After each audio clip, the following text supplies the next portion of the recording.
اللہ الرحمن الرحیم۔ اللہ تعالیٰ کے پاکیزہ نام سے شروع کرتے ہیں، ابتدا کرتے ہیں، آغاز کرتے ہیں، جو بہت مہربان ہے، بہت ہی رحم والا ہے۔ جیسے کہ آپ کو معلوم ہے کہ الحمدللہ بخاری شریف میں 2 کتابیں ختم ہو گئی ہیں۔ ایک ہوتی ہے کتاب، ایک ہوتا ہے باب۔ کتاب اصل میں کچھ کلمات کا ایسا مجموعہ ہوتا ہے جس میں مختلف انواع کی چیزیں لائی جاتی ہیں، اس کو کتاب سے تعبیر کر دیتے ہیں۔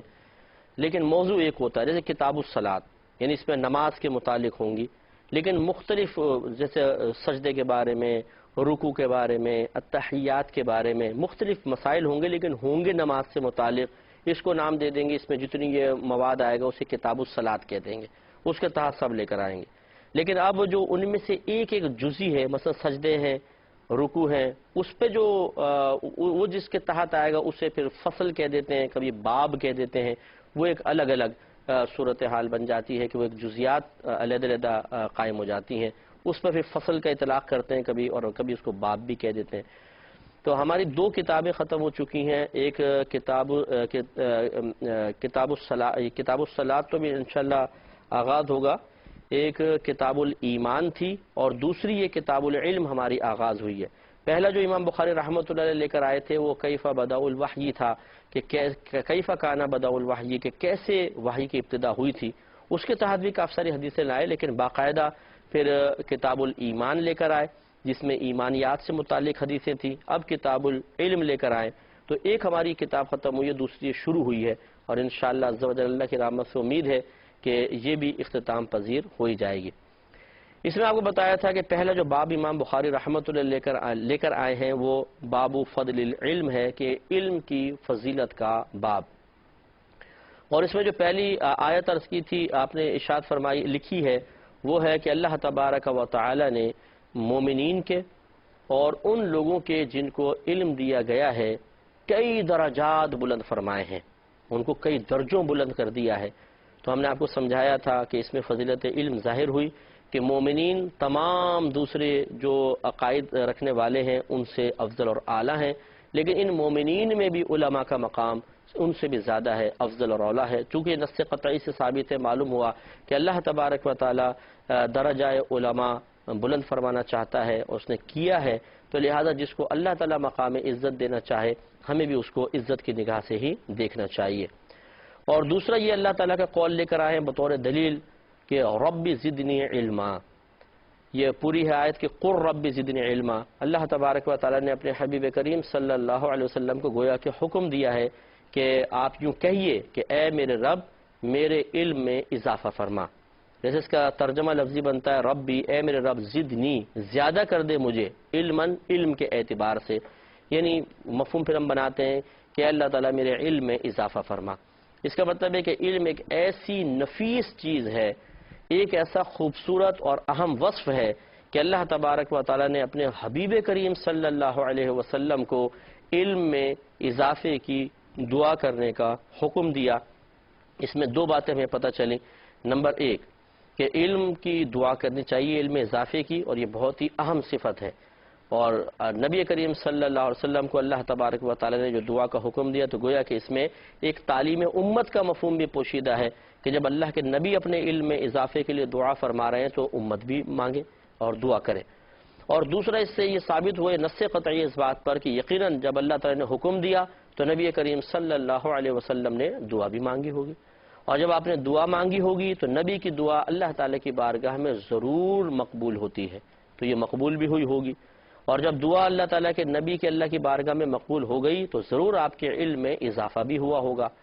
اب وہ اضافہ کتنا ہوگا اب آپ خود اندازہ کر لیں کہ اللہ تبارک و تعالیٰ کی ذات جتنی عظیم ہے اضافہ بھی اتنا ہی عظیم ہوگا۔ ایک آدمی ایک دکان پہ کام کرتا ہے اور کہتا ہے جی میری تنخواہ میں تھوڑا سا اضافہ ہوا ہے، تو آپ کتنا متصور کریں گے؟ 100 روپے، 500 روپے، شاید 1000 روپے۔ اگر ایک بڑی فیکٹری میں کام کرتا ہے اور کہتا ہے میری تنخواہ میں اضافہ ہوا ہے تو آپ کہیں گے 2-2,500 4,000 5,000 ہوئے ہوں گے۔ اگر اس سے بڑے منصب پر کوئی فائز ہے وہ کہتا ہے میری تنخواہ میں اضافہ ہوا ہے تو شاید آپ 1,00,000 2 لاکھ پہ بھی چلے جائیں۔ اب جس اضافے کی نسبت اللہ تبارک و تعالیٰ کی طرف ہو آپ اس اضافے کا اندازہ کریں وہ کتنا اضافہ ہوگا، کہ جیسے اللہ کی ذات عظیم اور اللہ تبارک و تعالیٰ کی خزانوں میں کسی چیز کی کمی نہیں ہے، تو اللہ تعالیٰ جب کسی چیز میں اضافہ فرمائے گا تو خود سوچئے کہ اس اضافے کی کوئی انتہا ہوگی.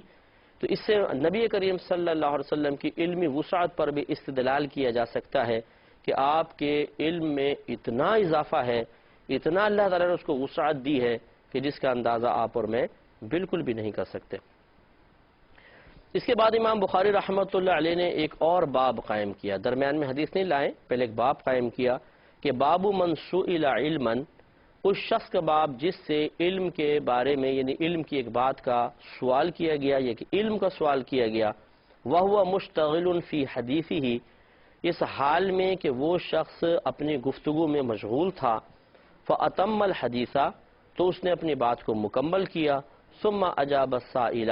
پھر اس نے سائل کو جواب دیا. گویا کہ امام بخاری رحمۃ اللہ علیہ نے جو نیچے حدیث ذکر کر رہے ہیں اس کا خلاصہ تھوڑا سا عرض کر دیا ہے، اوپر ذکر کر دیا ہے کہ یہ اس کا باب باندھا گیا ہے کہ کوئی شخص سائل آ کر علمی سوال کرے، جس سے سوال کر رہا ہے وہ اپنی بات میں مشغول ہو تو وہ اپنی بات کو ختم کرنے کے بعد پھر سائل کے سوال کا جواب دے.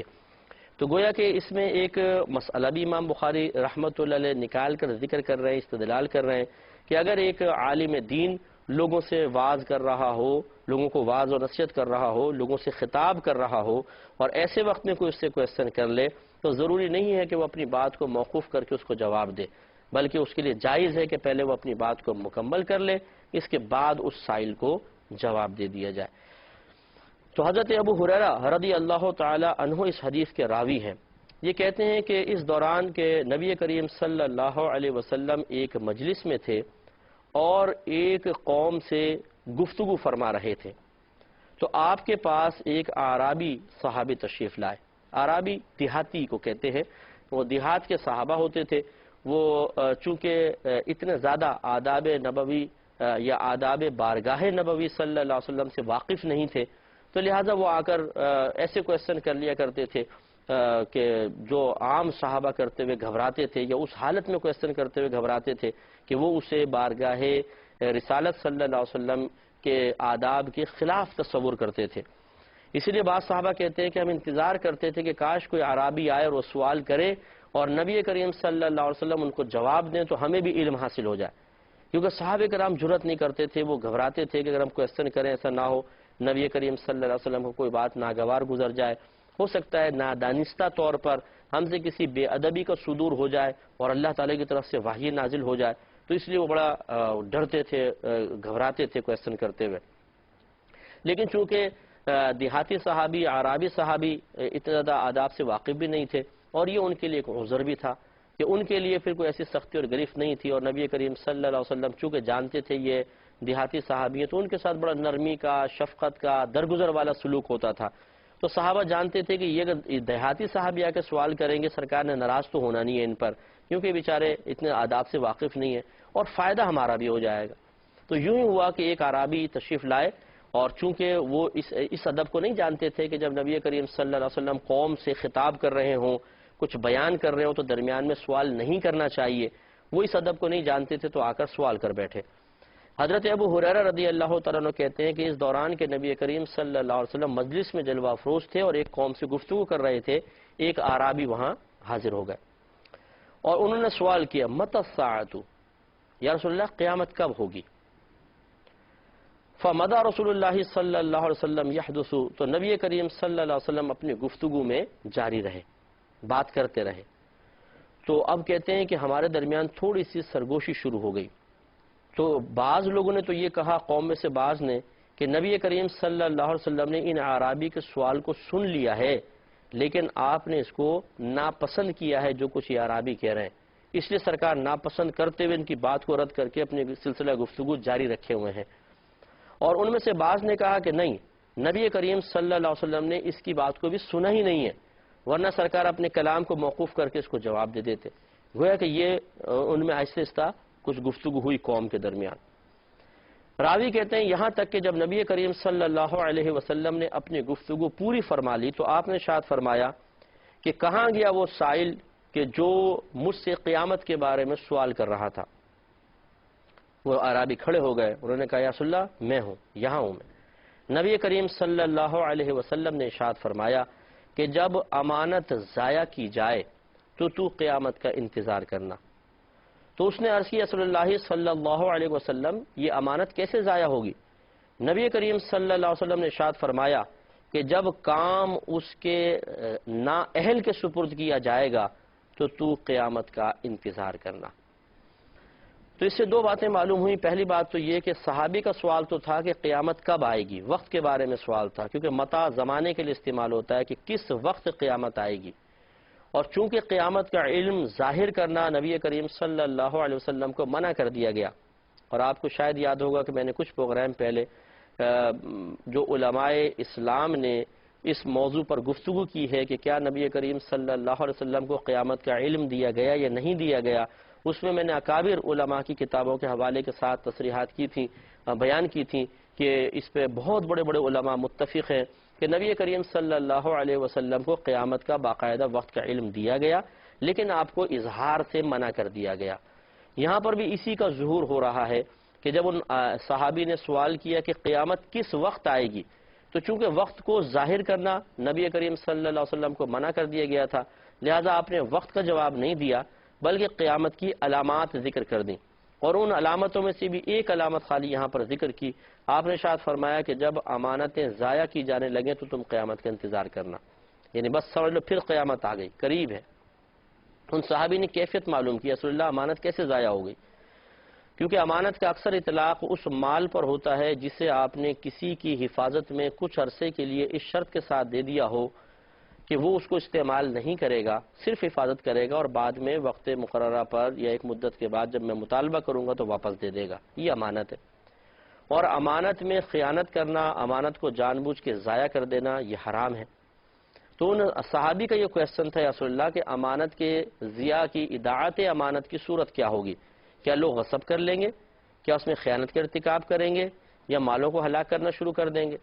نبی کریم صلی اللہ علیہ وسلم نے اس کو جو جواب دیا وہ ایک بہترین جواب تھا کہ آپ نے ارشاد فرمایا کہ امانت کا مفہوم گویا کہ خلاصہ یہ ہے اس بات کا، اس میں جو پیچھے ایک سبق پوشیدہ ہے، ایک درس پوشیدہ ہے، ایک علمی نقطہ پوشیدہ ہے، علمی وسعت پوشیدہ ہے، وہ یہ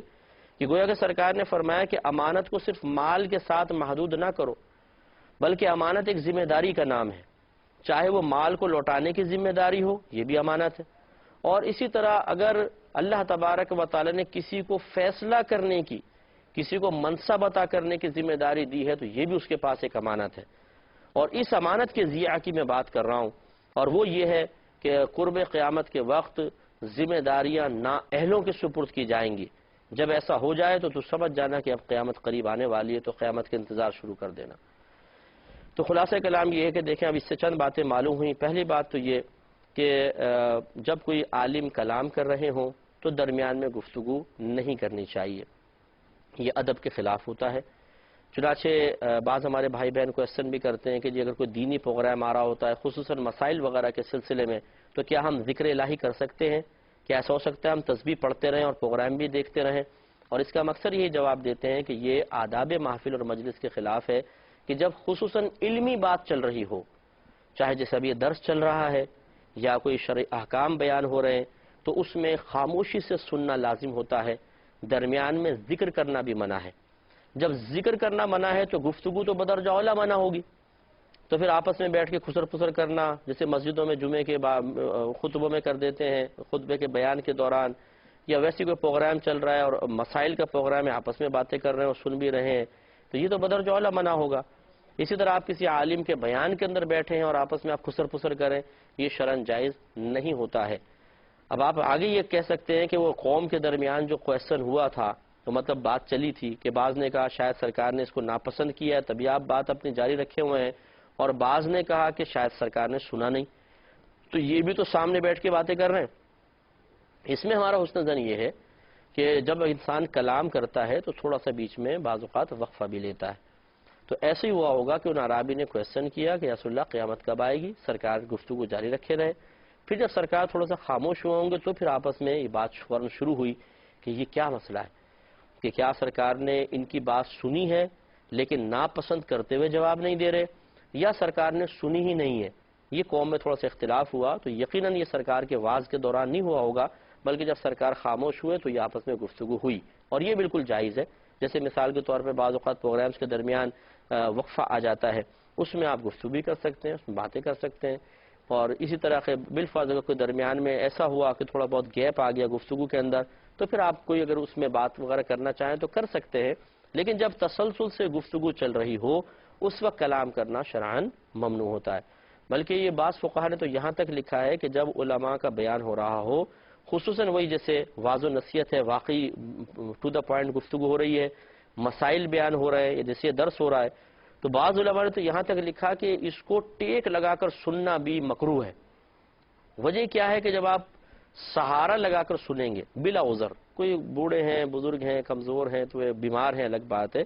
صحت مند آدمی کو ٹیک بھی لگا کر سننے کو مکروہ قرار دیا ہے۔ اس کی وجہ یہ بیان کی ہے کہ جب انسان سہارا لگا کر سنتا ہے تو غنودگی آتی ہے، طبیعت میں سستی پیدا ہوتی ہے، جس کا اثر دماغ پہ پڑتا ہے کہ فہم میں کمی آتی ہے، حفظ میں کمی آتی ہے، اور ایک دماغ پہ غبار سے چڑھتا ہے، غنودگی چڑھتی ہے، تو اس سے صحیح طریقے سے انسان اکتساب فیض نہیں کر سکتا ہے، خصوصاً علمی بات کا۔ تو اس میں یہ امکان ہے کہ وہ مکمل طور پہ علمی بات سے جو حاصل ہونا چاہیے وہ فیض حاصل نہ کر سکے، اس لیے اس کو مکروہ قرار دیا ہے۔ تو خلاصہ کلام یہ ہے کہ کوشش یہ ہونی چاہیے کہ جب انسان کوئی دینی پروگرام ایسا دیکھے جس سے واقعی معلومات میں اضافہ ہو اور وہ اہم پروگرام ہو، تو ہمتاً گوش ہو کر کوشش کر کے بغیر ٹیک لگائے توجہ سے بغیر گفتگو کیے سماعت فرمائے تاکہ صحیح طریقے سے برکات حاصل ہو۔ دوسری سے بات پتہ چلی کہ نبی کریم صلی اللہ علیہ وسلم سے صحابہ یعنی یوں سمجھ لیں اس کو ہم جو چونکہ درس نکال رہے ہیں، نکات نکال رہے ہیں، کہ اگر کسی سے کویسچن آپ کرتے ہیں، سائل کوئی کویسچن کر رہا ہے اور سامنے والے نے جواب اس کے سوال کے مطابق نہیں دیا، تو یہ معاذاللہ کوئی ان کی بے وقوفی، نااہلی یا حکمت کے خلاف عمل کی دلیل نہیں ہے۔ یہ بعض اوقات ایسا ہوتا ہے کہ ہم سے بھی لوگ ایسا کویسچن کرتے ہیں کہ ہم سمجھتے ہیں کہ اس کو ضرورت نہیں ہے، یہ والا پہلو نکال کر اسی کویسچن سے جواب دیا جائے تو زیادہ بہتر ہوتا ہے، تو وہ سائل اوٹ پٹانگ کویسچن کرتا ہے تو ہم اس کو اوٹ پٹانگ کویسچن کو ختم کر کے دوسرا جواب دے دیتے ہیں۔ تو معاذاللہ میں نہیں کہہ رہا ہوں کہ ان صحابی کا کویسچن کوئی اوٹ پٹانگ تھا، اس سے قطع نظر میں تو گفتگو کر رہا ہوں کہ بعض اوقات سائل کو خود نہیں پتا ہوتا کہ مجھے سوال کرنا چاہیے کہ نہیں کرنا چاہیے، غیر اہم سے سوال کر لیتے ہیں، اس وقت بہتر ہوتا ہے پھر اس کا جواب نہیں دیتے کوئی اور۔ جیسے اب یہ پہیلیاں آ جاتی ہیں، یہ بتائیں وہ کون سی چیز رات کو قبروں پہ گھومتی ہے، اور بھی اس میں آگے کافی لمبا میسیج ہے، مفتی صاحب اس کا جواب دے دیں۔ اب بے وقوفی کی باتیں ہیں یہ پہیلیاں، اب ہم پہیلیوں میں لگ جائیں، پہلے آپ کو جواب دیں، جواب دیں گے تو ہم بڑے صاحب علم، جواب نہیں دے سکیں گے تو ہماری علمیت ہی مشکوک۔ تو اس قسم کے امتحانات پر اگر آپ ہماری علمیت کی بنیاد رکھنا چاہتے ہیں تو بھائی ہم تو فیل ہو گئے، پہلے ہم معافی چاہتے ہیں، آپ خود اس میں لگے رہیں، کسی اور کا جا کر ٹائم ضائع کریں، ہم اس پہ ٹائم کیسے ضائع کریں؟ تو اس طرح اوٹ پٹانگ کویسچن ہوتے ہیں۔ بعض اوقات یوں کہ موسیٰ علیہ السلام نے ناشتے میں کون سی چیز تناول فرمائی تھی بتائیں، اب یہ ہم ان کو بتائیں پہ کہ ناشتے میں کیا کھایا تھا، آپ کو کیا ضرورت ہے کہ کیا انہوں نے ناشتے میں تناول فرمایا تھا، چھوڑ دیجیے آپ۔ تو اس قسم کے غیر اہم سے کویسچنز ہوتے ہیں جس میں وہ جواب نہیں دیا جاتا بلکہ کچھ اور سمجھانے کی کوشش کی جاتی ہے، تو اس لیے یہ کوئی غلط روش نہیں ہوتی ہے بلکہ یہ حکمت کے تحت ہے، اس میں عوام الناس کو چاہیے کہ سمجھنے کی کوشش کریں۔ اگر آپ کسی عالم دین سے کویسچن کرتے ہیں اور وہ کہتے ہیں کہ یہ چھوڑیں، آپ اس کا جواب یہ والا بات آپ سمجھیں، تو یہ کوئی بے وقوفی کی دلیل نہیں ہے، یہ سمجھداری بھی ہو سکتی ہے، توجہ رکھیں۔ ان عرابی نے سوال کیا، نبی کریم صلی اللہ علیہ وسلم نے قیامت کی ایک علامت ذکر کی جس سے معلوم ہوا کہ سرکار کو معلوم ہے کہ قیامت کب آئے گی لیکن ظاہر نہیں فرما رہے ہیں، اور آخر میں امانت پہ تبصرہ کریں گے انشاءاللہ، لیکن اب چونکہ پروگرام کے وقت تقریباً ختم ہو رہا ہے، نیکسٹ پروگرام میں وآخر دعوانا ان الحمدللہ رب العالمین۔